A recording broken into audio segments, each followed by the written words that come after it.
Nosso episódio já começa em um clima chuvoso, chega a ser triste as coisas por aqui, pois a ideia que o nosso prota, mais conhecido como Sensei, tem logo de cara é ir de arrasta em um rio com sua amada, que aparentemente concorda com a ideia sem medo nenhum. Sensei amarra uma linha vermelha no pulso de sua amada ao dele, dando a entender que agora estariam juntos para sempre. Mas infelizmente ou felizmente, eu realmente não sei o que dizer dessa situação toda, um caminhão aparece bem próximo na direção deles, e nos é dito que neste dia, um certo grande autor e sua amante deixaram este mundo. Sensei logo acorda em um local bem diferente do seu mundo, em uma igreja, de começo, ele crer que seria um mundo pós-morte, mas para sua infelicidade, não era bem assim. Annette, pessoa responsável por guiar aqueles que descem a este mundo, explica a ele que na verdade ele foi transportado para uma terra cercada de escuridão, chamada Zauberberg, com a missão de trazer luz a este mundo como um herói. Sensei entende rápido a situação e percebe que falhou em ir de Americanas com sua amada e diz como sua vida foi uma vergonha até agora. Sem pensar muito, ele toma vários sedativos para tentar ir de arrasta novamente. Annette, surpresa com a situação, logo usa uma magia realizando uma desintoxicação do Sensei. Mesmo o Sensei dizendo que isso é uma perda de tempo, Annette insista que ele se levante e vá cumprir sua missão de salvar o mundo. Sendo bem franco, não sei se Sensei poderia se preocupar menos para falar a verdade. Ele está apenas procurando um local para ir de base novamente. Annette não entende seus motivos, já que ele foi o escolhido para vir a este mundo. Ela o explica que o caminhão que ele viu segundos antes de acordar neste mundo seria o caminhão da seleção para o outro mundo, buscando as pessoas que têm uma vida infeliz, fazendo assim apenas as pessoas que são atingidas por ele podendo refazer suas vidas neste mundo. Ela reforça dizendo que este é o serviço de transferência do mundo que eles oferecem, o que é bem estranho, né? Vamos concordar. Depois desse discurso todo, Sensei diz a Annette que aquele seria os seus últimos momentos mais felizes da vida dele. Ele logo questiona quem são eles para decidir se alguém está infeliz ou não. Annette continua sem entender por que a infelicidade, já que ele tem uma nova chance de ter uma vida melhor. Ela acredita que ele mudaria de ideia totalmente ao ver seus status neste mundo. Afinal, todo ser humano trazido a este mundo recebe um poder sobre-humano. Mas, para a surpresa dela, ao abrir a janela de seus status, ela se depara com os status mais baixos quanto possível e literalmente nenhuma habilidade como ela estava esperando. Ela fica chocada por nunca ter visto alguém tão fraco vindo de outro mundo. Annette logo fala ao Sensei que ela sente muito. Ele provavelmente deve ter sido trazido a este mundo por engano, já que ele não possui nem mesmo a capacidade de viver neste mundo. Sensei, com um sorriso no rosto, diz que esta sim parece ser a vida dele. Agora, ele vê que é considerado um fracasso, não importa em que mundo ele viva. Annette fala que sente muito e foi um erro do mundo deles, mas de qualquer forma, pede a ele que fique mais tempo na igreja com ela. Até porque, no estado atual que ele se encontra muito fraco, ele estaria sendo derrotado por monstros assim que saísse dali. Apesar disso, Sensei diz que não precisa se preocupar com ele. Ele apenas está buscando um local para ir de arrasta novamente. Annette, neste momento, percebe que ele é diferente dos outros heróis que foram trazidos para este mundo. Ela já teve muito orgulho de guiar outros escolhidos. Conhecer pessoas de outro mundo era algo empolgante. Mas em algum momento, ela fechou seu coração e se tornou uma pessoa que simplesmente lisonjeava os heróis repetidas vezes. Pelo menos foi o que ela pensava. Antes que ele fosse embora, ela tenta convencê-lo a ter pelo menos uma profissão antes de partir. Sensei apenas diz que é um escritor nada mais nem menos que isso. Annette, após a despedida do nosso prota, diz para si mesma que este era o herói que ela estava esperando chegar a este mundo, seja lá o que signifique. Agora, no mundo lá fora, Sensei, sem conseguir entender nada da linguagem do povo deste mundo, também descobre que agora, apesar de ter enxaqueca, terá que viver com uma voz irritante na sua cabeça toda vez que seu nível for subir. Não muito longe, Sensei avista uma jovem mulher em uma situação de vida ou morte. Antes de mais nada, ele a pergunta se poderia escrever um romance baseado nela. Sem entender nada, ela apenas clama pela ajuda dele. Ao tentar ajudar, ele simplesmente diz que não consegue alcançar ela. Não sei nem se dá pra dizer que ele tentou ajudar realmente. Agora ambos estão sendo capturados, mas apesar da situação, ele até tenta bater um papo, descontrair. A jovem mulher nos explica que as árvores da morte que capturaram ele têm a habilidade de sucção, uma habilidade que rouba a força vital de seus prisioneiros. Sensei diz que esta é uma ótima notícia, ao pensar que finalmente vai conseguir o que tanto deseja. Mas algo inesperado acontece. De alguma forma, a árvore absorveu o veneno que estava em seu corpo, em vez da força vital. Parece que para ele ficar tomando sedativos toda hora não foi algo ruim no final das contas. A jovem mulher fica surpresa com a situação e diz que ele apenas finge ser fraco, mas na verdade é muito forte. Sensei explica que isso sempre acontece. Mesmo ele desejando ter um fim, ele sobrevive de alguma forma. A jovem mulher não consegue entender por que ficar deprimido com isso, mas ela está feliz e agradece a ele por ter salvo sua vida e o convida para ir até sua casa em compensação. Mas assim que ela pega na mão do sensei, ele acaba vendo algo muito importante que havia deixado passar. Mesmo vindo para o outro mundo, a linha que o prendia à sua amada em seus últimos momentos no outro mundo continua ali, em seu pulso, fazendo ele pensar que possivelmente ela veio junto para este mundo com ele. Ao mencionar o nome de sua amada em voz alta, a jovem mulher pensa que ele estaria a confundindo com alguém, mas tentando dizer seu nome verdadeiro, ela só é cortada pelo sensei dizendo o nome de sua amada mais uma vez. Agora para sensei, seu objetivo neste mundo mudou. Seu objetivo neste mundo agora é encontrar novamente sua amada e assim realizar seu fim como eu iria fazer antes junto a ela no seu antigo mundo. Após estabelecer este novo objetivo, ele decide retornar até a Annette em busca de informações sobre sua amada. Chegando lá, Annette fica feliz pelo seu retorno, mas ao mesmo tempo chocada por ele estar aparecendo acompanhado de uma mulher tão rápido. Sensei chega a perguntar para Annette se ela poderia saber sobre o paradeiro de sua amada, mas não tem muito sucesso sobre isso. Indo um pouco mais à frente agora, Sensei e a jovem mulher seguem em direção para a cidade do castelo de Hort, com a companhia de Annette, que decidiu partir com eles com a desculpa que sua responsabilidade agora é proteger Sensei deste mundo, já que ele é muito fraco. Enquanto Annette fica frustrada em saber como a jovem moça e ele estão ficando próximos, Sensei, vasculhando alguns destroços, encontra um caixão e decide que essa seria só uma moradia por hora. E seu último ato antes de puxar um ronco no caixão é apelidar a jovem mulher de Tama. Após uma longa caminhada, eles finalmente conseguem chegar à cidade e vão para uma audiência com o rei. Chegando ao castelo, o rei os oferece descanso e aproveita a ocasião para os pedir um favor.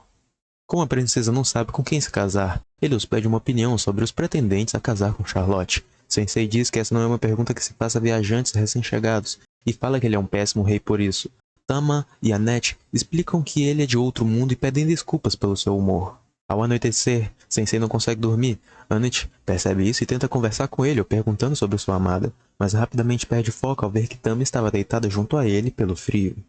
Sensei as deixa discutindo e resolve sair para andar pelos corredores, e acaba encontrando Charlotte por lá. Sensei a pergunta o que a preocupa tanto. Charlotte fala que não consegue escolher entre ambos pretendentes. Ela nos conta que Gomez seria o melhor pela sua força e experiência, mas Otto é seu amigo de infância que sempre esteve ao lado dela. Sensei diz a ela que ela é uma garota muito gentil diferente dele. Ele a diz que a sua vida pode ser frustrante, mas ele nunca pediu para alguém escolher seu caminho, e a diz para fazer o que realmente deseja. Na manhã seguinte, o rei chama nossos viajantes para anunciar que sua filha escolheu com quem vai se casar. E a escolha de sua filha é ir de balão junto com o nosso sensei. Ela conta que depois de falar com ele a noite passada, pensou bem e ambos pretendentes são opções ruins. Seu amigo Otto só quer que alguém escute suas músicas novas e Gomez tem um cheiro terrível. O rei fica indignado com sua filha, mas ela fala que nem pensa em se casar, e que ninguém levou seus sentimentos em considerações exceto o sensei. No mesmo momento, Gomez revela sua verdadeira aparência e conta seu plano de virar rei e oferecer as terras ao rei demônio. Mas devido aos imprevistos, ele tomará o reino à força. Então, sem pensar muito, Tama vai para cima de Gomez para defender seus amigos. Mas, Sensei interrompe a batalha para pedir que Gomez leve ele e a princesa de arrasta para realizar seus desejos primeiro. Gomez fala que fará isso com prazer e os ataca rapidamente, mas de último momento, Charlotte muda de ideia, decidindo que não quer mais morrer. Sensei respeita sua decisão e a joga para fora do alcance do ataque de Gomez.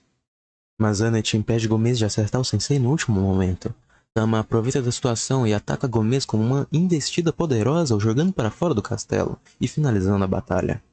Após isso, o rei percebe seus erros como pai e pede desculpas a Charlotte, e confessa não ser um bom rei e muito menos um bom pai. Um tempo depois vemos Charlotte assumindo o trono do rei e seu pai ao lado. A cena corta e vemos Sensei dizendo que isso é o que ela deseja para si mesma, e fala para as garotas que não devem se preocupar mais com ela. Após muito tempo puxando o caixão do Sensei, Tama reclama de fome e decide fazer uma pausa para comer. Porém, Sensei apenas queria tofu cozido. Não tendo isso, Annette decide anotar para comprarem na próxima cidade para agradar ao Sensei. Olhando para o mapa, nos é explicado que até a cidade natal de Tama ainda faltará alguns dias, mas antes disso, eles farão uma passada no templo da cidade próxima, pois os heróis invocados chegam neste mundo por um dos 4 templos, e partem para derrotar o Rei Demônio. Mas como o objetivo de Sensei é encontrar sua amada, eles terão que visitar os 4 templos para coletar informações.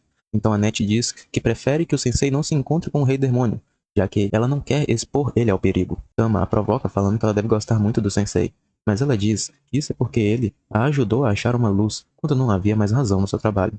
E também porque está curiosa para saber se essa tal de Sachan seria a namorada dele. Então Tama diz que acompanhará ela nessa jornada, mas só até chegarem na sua cidade natal. Ela também pergunta como ela vai fazer para entrar nos templos, já que não deveria ter essa permissão por ter deixado seu trabalho para acompanhar o sensei. Annette explica que está tudo bem, pois a sacerdotista do templo é uma grande amiga, e que também não abandonou seu trabalho sem um aviso prévio, já que pediu seu familiar para entregar sua demissão. Logo vemos o familiar dela mordendo a cabeça do sensei. Após tirar ele da cabeça do sensei, também vemos ele cuspindo o aviso de demissão de Annette. Por ser muito audacioso, Sensei decide dar um nome a ele, o chamando de Melos. Enquanto isso, vemos Annette pedindo perdão aos deuses por sair do seu posto sem aviso prévio, e de repente, um dragão aparece dos céus, junto a uma jovem mulher, que aparentemente seria sua dona. As meninas ficam sem entender nada. Então a jovem mulher diz que elas deveriam partir logo, pois esta área é perigosa, e parece que elas já tiveram uma baixa.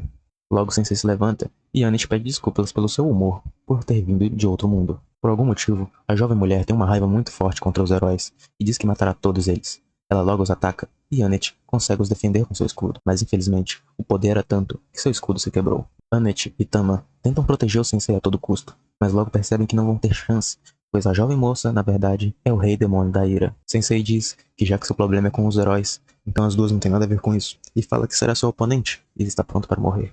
Sem dificuldades, ela o perfura no peito, e se despede, dizendo que seu nome é Valdélia, mas Sensei se levanta e diz entender que ela possui um ódio muito profundo e que também já quis perfurar alguém, até mesmo enviar ameaças.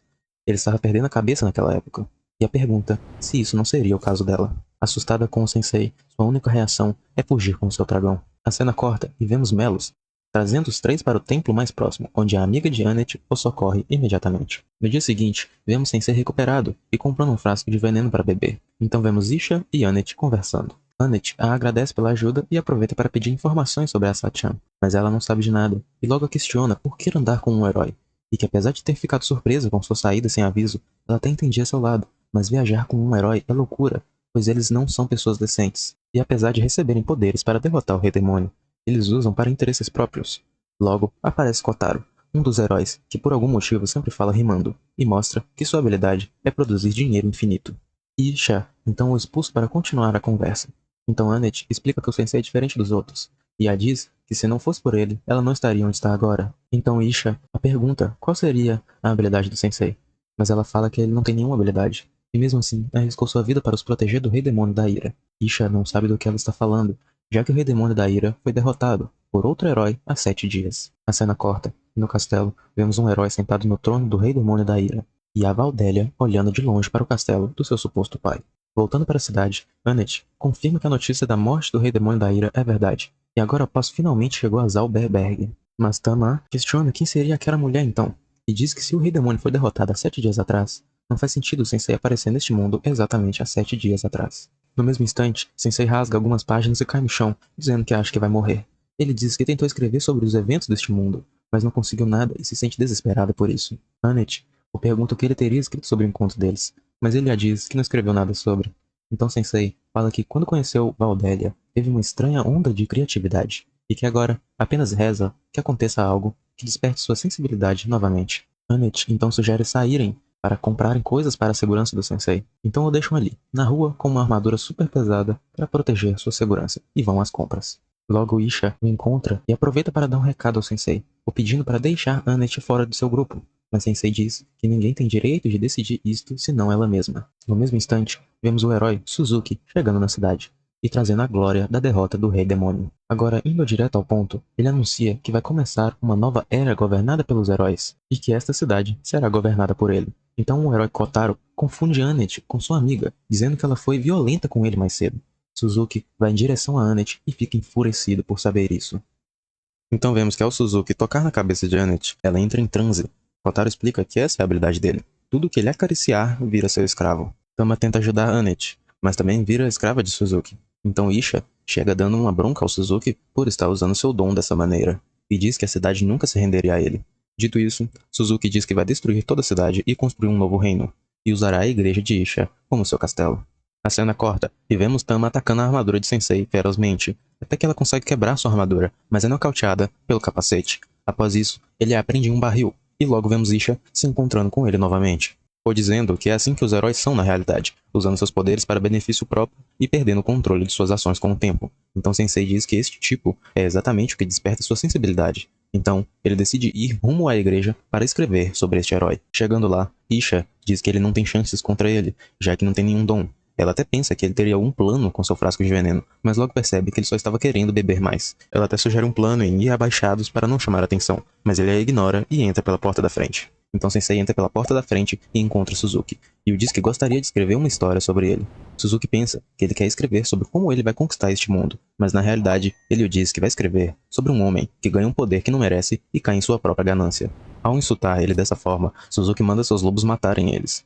Isha tenta os defender, mas ao lançarem magias contra eles totalmente vulneráveis, vemos Melos com o capacete repelindo as magias de volta para eles. Apesar disso, Suzuki diz que ainda resta o seu lobo número 1. Mas na mesma hora que o lobo morde o Sensei, ele morre envenenado, igual a árvore do episódio 1. Kotaro foge desesperado ao ver que Suzuki será derrotado. Isha pede que Suzuki se renda pacificamente, mas então ele manda Annette sob seu controle para os derrotar. Mas Sensei fala que Annette não é fraca para se deixar ser controlada dessa forma. Apesar de ser uma habilidade de um herói, ele diz que cabe a ela decidir a quem ser leal, e que Suzuki não tem voz sobre isso. Então vemos Annette, dormindo em seus pensamentos, mas desperta do transe pela presença do Sensei. Suzuki fica desesperado por ver que sua habilidade falhou e tenta se levar de arrasta, mas Sensei logo o impede, dizendo que não deixará que ele termine sua história antes do tempo, e o manda contar sua história a ele. Então vemos as lembranças de Suzuki. Sua vida no outro mundo era muito sofrida, e diversas vezes até pensou em ir de vala, mas nunca teve coragem para isso. Então o caminhão da seleção o buscou, e Isha o recebe em sua igreja. E vemos que quando Suzuki percebeu seu poder, ele se decidiu que usaria para o uso próprio e não para o mundo, mas agora vê que é apenas um fracasso. Então Sensei diz que a sua história finalmente está concluída, e que essa história é sobre um homem miserável, que não conseguiu se tornar nem herói nem vilão, devido à sua vontade fraca. Ao nomear sua história, vemos as páginas da história de Suzuki o cercando. Sensei o agradece por ajudar a escrever uma história, mas o diz que isto está longe de uma obra-prima, e ao rasgar uma das folhas de Suzuki, vemos uma magia de invocação, mas ao contrário, o devolvendo para o seu mundo. Annette logo percebe que Sensei ganhou uma habilidade, mas desapareceu junto ao herói. E Isha concluiu que possivelmente seja uma habilidade que só funcione contra os heróis. Agora na cidade, vemos que o controle de Suzuki sobre as pessoas e animais se foi junto a ele. Mais tarde, antes de partirem, Isha conversa com Annette e a diz que é possível que Sensei tenha um papel muito importante neste mundo, e pede que não pare de apoiar ele em sua viagem. Depois, Isha pergunta ao Sensei se ele acha que o Suzuki voltou para seu mundo para continuar tendo uma vida miserável como antes. Mas ele a diz que a história dele chegou ao fim somente neste mundo, então cabe a ele decidir se sua vida será uma obra-prima ou não. A cena corta e vemos Isha e os outros sacerdotes se encontrando no estado papal. O bispo Waterfall a diz que vive tendo pesadelos por ter que lidar com anões todos os dias, e que eles fedem muito. Mas logo, o arquebispo Elton aparece e fala que ele não deveria fazer estes comentários no estado papal, e diz que a espécie é irrelevante, já que há muitos elfos que agem de maneira imprópria para eles. Waterfall o questiona se gostaria de trocar de jurisdição com ele para sentir o que ele passa. Então, o cardeal Miller chega e os manda sentar-se à mesa. Logo, ele os pede que façam um relatório, mas é interrompido pela chegada da bispa, substituta de Annette. Ela logo se apresenta como Arya, e faz seu relatório dizendo que há nada demais em sua área, exceto que Charlotte herdou o trono de seu pai. Elton explica que a paz e a calma continuam a prevalecer em suas terras. Waterfall fala que apesar dos conflitos de anões na sua terra, ela se encontra bem. E por fim, Isha comunica que um dos heróis entrou em fúria e destruiu metade da cidade de Veil. Logo, Miller os diz que convocou justamente para falar sobre os heróis. Como o Rei Demônio foi derrotado, o Papa decidiu selar os circuitos mágicos para que não haja mais heróis de outro mundo. Mas indo ao que interessa, os 7 heróis que derrotaram o Rei Demônio acabaram pegando as terras do mesmo e se tornando seus novos governantes. E o Papa recebeu uma carta deles, onde diziam que com o poder deles irão transformar todas as terras de Zauberberg em uma utopia. Apesar do Papa considerar os próprios como anjos que vieram para salvar o mundo, agora vê que eles mostraram suas garras, e entende isso como uma declaração de guerra contra a Igreja Mundial. E ao mesmo tempo que não devem esquecer dos anjos caídos, no caso os 7 heróis, a filha do Rei Demônio também se encontra desaparecida. Logo Isha lembra do Sensei e diz que pode haver uma maneira de derrotar os heróis, e explica o que aconteceu em sua cidade. Logo, vemos o próprio Papa presente, pedindo para que ela conte mais sobre o Sensei. A cena corta e vemos Sachan no castelo com um dos heróis, e nos é explicado que todos foram para suas terras, restando apenas eles no castelo. Agora vemos Annette e Tama procurando um lugar para passarem a noite. Então conhecem um menino que as promete conseguir trazer um herói valente para as proteger durante sua viagem pelo mundo por uma certa quantia. Annette, sem pensar, paga a ele 40 mil. O garoto se mostra comovido ao ver o caixão, pensando que alguém teria morrido, mas então Sensei sai e o assusta, pedindo desculpa por estar vivo. Tama o diz que ele é um herói, mas o garoto não leva isso muito a sério pela sua aparência e fala que vai trazer um herói a elas. Ao anoitecer, vemos eles esperando o garoto retornar. Mas logo a dona da pousada os informa que aquele garoto chamado Nir é bem conhecido por dar calote. Sensei pergunta qual a história desse garoto, e a senhora diz que ele é um órfão e ganha vida enganando os visitantes que vêm na cidade. E até mesmo diz que não acredita na existência de heróis, já que os mesmos nunca vieram impedir ele ou até mesmo orientá-lo na vida. Então vemos que Nir foi sequestrado por heróis. Eles o falam que ouviram que ele usa seus nomes para ganhar muito dinheiro, e por isso vão punir ele, tirando sua vida. Mas no mesmo instante, Sensei chega, dizendo que pessoas como eles não deveriam se chamar de heróis. Um deles consegue analisar os status do Sensei, e diz que apesar dele ser de outro mundo como eles, ele é muito fraco e não tem nenhuma habilidade. Dito isso, agora eles vão matar o Sensei antes. Mas ao escutar isso, ele fica muito feliz já que vai morrer. E vemos que seus status de vida aumentam drasticamente. Meu Deus, que genial! É simplesmente o pior poder que um cara que quer ir de arrasta pode ter. Com medo de seus status, eles correm do Sensei, e vemos o garoto perguntando se ele seria um herói, mas ele o diz que não é algo tão grandioso assim e vai embora, esquecendo ele preso ali. No dia seguinte, vemos Sensei morto de sono. Annette então o pergunta se não dormiu bem, mas ele lhe diz que sua noite foi muito agradável, e se fecha para dormir, a deixando muito curiosa sobre sua noite. E logo vemos Nir dizendo que vai com eles na viagem, dando a entender que ele seria o herói valente que vai as proteger. A cena corta, e vemos eles chegando na terra natal de Tama, a cidade Gloom, mas são recebidos com voz de prisão e logo são jogados atrás das grades. Menos a Tama, que foi levada a outro lugar. E logo vemos Sensei empolgado com a ideia de ser executado neste mundo. E vemos Nir mostrando suas habilidades para saírem da cela, mas os guardas logo os pegam de novo. Então vemos eles de frente com o rei, dizendo que serão punidos pelos seus crimes de sequestro à princesa Matilda. E logo Matilda aparece e fala que não foi sequestrada, e sim que são seus amigos, mas o rei diz que os libertará apenas se ela começar a agir como filha da realeza. Então ela concorda e pede desculpas aos seus amigos, pois é aqui que ela se separa deles. Agora livres, vemos todos surpresos que nesse tempo todo Matilda era uma princesa. E vemos a garçonete dizendo que era próxima a Matilda. Então Sensei a pergunta se ela saberia como é a relação de Tama com seu pai. Annette o diz que pode ser perigoso ficar investigando seu passado e a chamando de forma casual. Mas ele fala que não importa quem ela seja, ela ainda é a Tama. Então vemos Matilda olhando pela janela, até que vê algo bizarro destruindo uma parte do castelo. E vemos o rei chegando ao local, e lá estava Kaibara, um dos heróis que derrotou o Rei Demônio, agora conhecido como o Anjo Caído da Gula, e diz que veio para consumir esta nação. O exército do rei tenta ir contra, mas são facilmente devorados pelo seu dom. O rei o diz que não vai permitir que ele saia vivo da nação. Então, eles travam uma batalha entre si. O rei até chega a acertá-lo, mas Kaibara é muito resistente, porque comeu muitos golems uns dias atrás. Então o rei decide usar sua técnica suprema para o derrotar em um único golpe. Mas no mesmo instante, Matilda aparece, e Kaibara fica muito curioso para saber qual gosto vai sentir ao comê-la. Então vemos o rei a dizendo para ficar fora disso, pois nunca substituirá o seu irmão Leon. E vemos a garçonete dizendo que ela tinha um irmão que herdaria o trono e traria a paz eterna. Mas há 10 anos atrás, houve um desmoronamento onde sua mãe e o Leon partiram deste mundo. E desde então, Matilda decidiu ficar tão forte quanto seu irmão para ajudar seu pai. Mas seu pai nunca concordou com isso, então vemos Matilda querendo mostrar a seu pai que também pode lutar, mas acaba quase sendo devorada, se não fosse pelo seu pai, que teve o braço arrancado para a salvar. Kaibara provoca Matilda, mas o ministro a pega e foge do local, sobrando agora apenas o rei e Kaibara na luta. E logo vemos o ministro trazendo a Matilda aos seus amigos, e explica a situação a eles.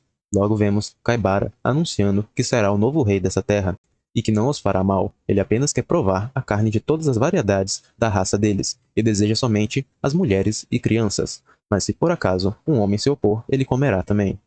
E cerca toda a cidade com monstros que antes serviam o Rei Demônio. Então Sensei fala que Tama é a heroína de um reino de uma tragédia, e a pede para mostrar o resto de sua história. A cena corta, e vemos Matilda acordando e se encontrando com eles. Eles explicam a situação a ela de seu pai, Annette então a diz que lembra da tragédia que levou a sua mãe e seu irmão, e que não houve um cidadão que não ficou triste pelo amor à nação. E a diz que se ela for derrotada, certamente o povo perderá as esperanças, e a pede para deixar isso com seus amigos. Então eles partem para derrotar Kaibara. Chegando lá, vemos Sensei dizendo aos guardas que vieram para ser comidos, pois ele ficou muito comovido com a ideia de ser morto dessa maneira, e são capturados novamente. E obviamente, Annette fica muito triste e com medo por isso, mas Sensei a diz que não é hora de morrer ainda, e pede a Nir para usar seu talento. A cena corta e vemos que Matilda se encontra desaparecida, e Kaibara recebe a notícia que há um humano que deseja ser comido. No mesmo instante, vemos Matilda chegando e derrubando os dois guardas, deixando Kaibara animado para sua primeira refeição.